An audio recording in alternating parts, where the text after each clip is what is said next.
Tonight was an absolute must-win game for the Knicks. They fell behind 14 points in the third quarter, and in my head, I'm thinking, here we go again. But all of a sudden, the Knicks get it done. Jalen Brunson, 18 points, 7 of 11 from the field, 3 rebounds, 3 assists. In the fourth quarter, the Knicks end up taking the lead.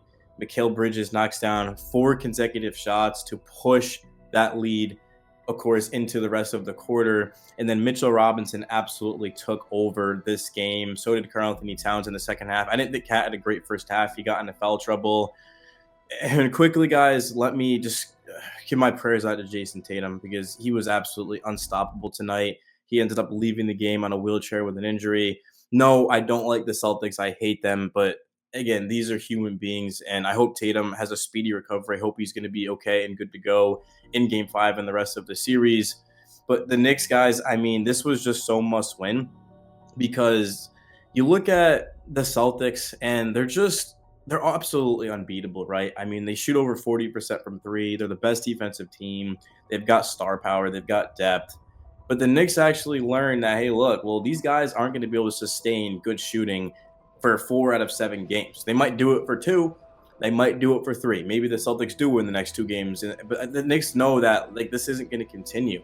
And the Knicks offense, well, what do they do well? They rebound the offensive glass because they've got Cat, who is second in rebounding. They've got Mitchell Robinson. We know he's as good as anyone. And then they've got Jalen Brunson down the stretch of games. So as long as it's close, as long as the Knicks are winning or within 5 in the last 5 minutes, then if the Knicks are within 8 in the last 8 minutes, the Knicks know they're going to get that game.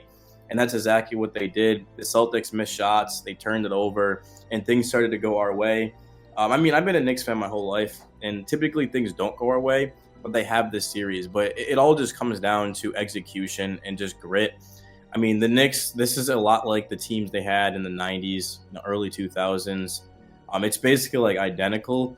But Jalen Brunson, guys, I mean, was just absolutely on one tonight. We knew he had to have a good game. The Knicks have no chance if Brunson's off. I mean, last fourth quarter, I don't even think he scored. I wasn't paying too much attention because it was just such an ugly game. But in the fourth quarter, obviously, I wasn't paying much attention because it was over. But the Knicks kind of did come back. But Brunson and Deuce hit some back-to-back threes. But the Knicks just were unacceptably bad. But in this one, Brunson 40 minutes, 39 points, 14 and 25. Cat, after the quiet first half, 23 and 11, just continues to rack up double-doubles. Josh Hart had foul trouble, but he still had 9 boards, 5 assists. Good game for Josh. OG, really good game, considering the last 2 was non-existent offensively. 20 points, 8 of 14, 4 of 8 from 3. When OG's knocking down those threes, the Knicks team just to be unbeatable. It's another thing you've got to worry about. And then Mikal Bridges, 23 points, 11 of 21. So no surprise, the Knicks win when OG and Bridges both are good offensively. Overall, I mean, the Knicks end up shooting it 35% from 3, which isn't great. 54.3% from the field. But the key thing in this one is that, well, the Knicks defense got it done. They ended up going out there forcing 12 turnovers. And the Celtics were 18 of 48, which is above league average. But also they got up to a scorching hot start. They had 39 points in the first quarter. I mean, to be able to come back and win after giving up 39 in the first, very similar to game 3. Didn't the Celtics score nearly the same amount of points? But the Knicks did make a lot of adjustments. I mean, they've been switching everything. And Cat did get picked on by Tatum, which we'll go over in the film tomorrow. I've actually screen recorded it. Don't tell the NBA I said that, though. I screen recorded it because, I mean, I just can't find it anywhere. But yeah, I mean, really, Mitchell Robinson, he just made such a big impact as he's been doing the whole series. I mean, he's the only Knick that's actually a plus and a plus and minus. And he continued that tonight. He was a +6, which now is going to put him, I believe, in the best in the entire playoffs in terms of his plus and minus. So he's made an impact more than anyone. 7 rebounds, 5 of them being offensive. The Celtics did not foul Mitch, and the reason for that is because the Celtics didn't get called for fouls at all. The officiating was trash. But that actually kind of helped the Knicks in the sense of, well, Mitch didn't have to go to the line, and he never lost his confidence. Huge 25 minutes for Mitch, especially because Cat did get into foul trouble. We saw Precious Achiuwa came in for 1 minute and was a -4. That's kind of why you don't play Precious. And he did come in abruptly against the Celtics and had to take a shot and then had to defend Tatum. So it couldn't have been easy. But yeah, that's why the Knicks shrink their rotation. They only run Mitch and Deuce. I mean, Campaign played 4 minutes and missed all 3 of his threes. It's going to be hard to find a rhythm for these guys. You can't fully blame them. But I mean, to be honest, the Knicks only playing 7 guys, it doesn't look all that bad right now. It really doesn't. I mean, they're figuring out a way to get it done. They can have the whole summer after they win the championship to rest and to get back up to full health and things like that. But right now, they've got to go out there and get it done. Jaylen Brown just continues to struggle. 7 of 16, 2 of 8 from three, 20 points. Brown has not looked good this playoffs. He certainly hasn't looked good against us, which has been huge. Jason Tatum, I mean, the only reason the Celtics were even in this game is because of Jaylen Brown. Derek White, who was 6 of 11 from three. He was 6 of 8 at one point. So go to show the second half, the Celtics kind of came back to reality. Jason Tatum, 7 of 16 from three. Oh my God, that's insane, bro. It seemed like he was, but that's such a good percentage. It seemed like he was like 11 of 16. I mean, he was just making everything, bro. We also have 4 steals, 2 blocks. If the Celtics had won this game, I mean, this would be the Jason Tatum like legacy game, bro. Like he was on one for sure. But it's just not sustainable. Like the Celtics, they have stretches, maybe even a game where they do this, but it's not going to work against the Knicks. And that's why I really do like the Knicks odds in this series, and I liked it coming into it.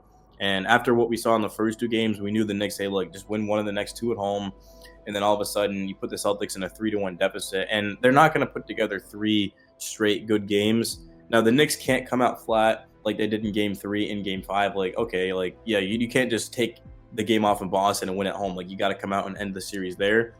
And I'm not going to even talk about Indiana-Cleveland. The job isn't finished. We'll get into that once we end up winning this series and we see who wins the next series.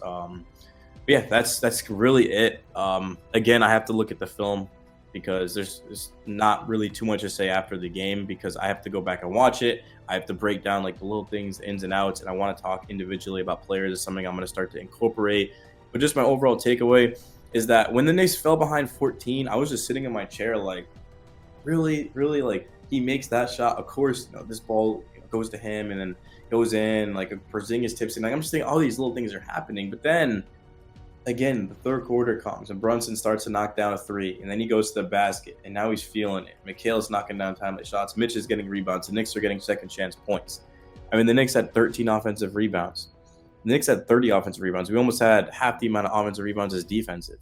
So that's a great job right there. And Porzingis just continues to be a non-factor in the series.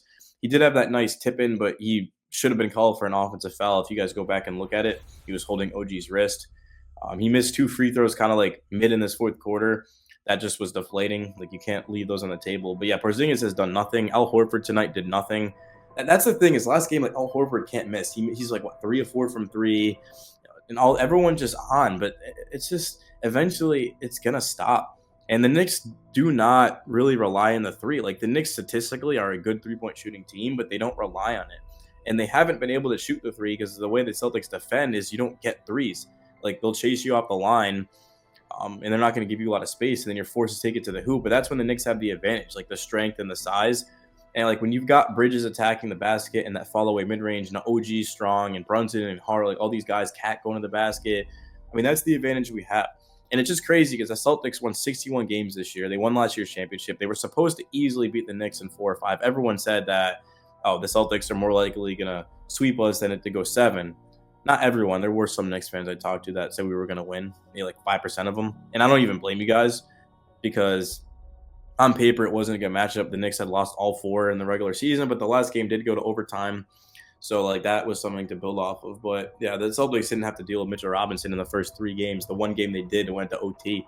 Tatum hit a crazy buzzer beater in the first or at the end of the fourth quarter to even force that overtime. But yeah, I'm excited, man. I actually might go look at the film right now. I'm that excited, and I can't wait.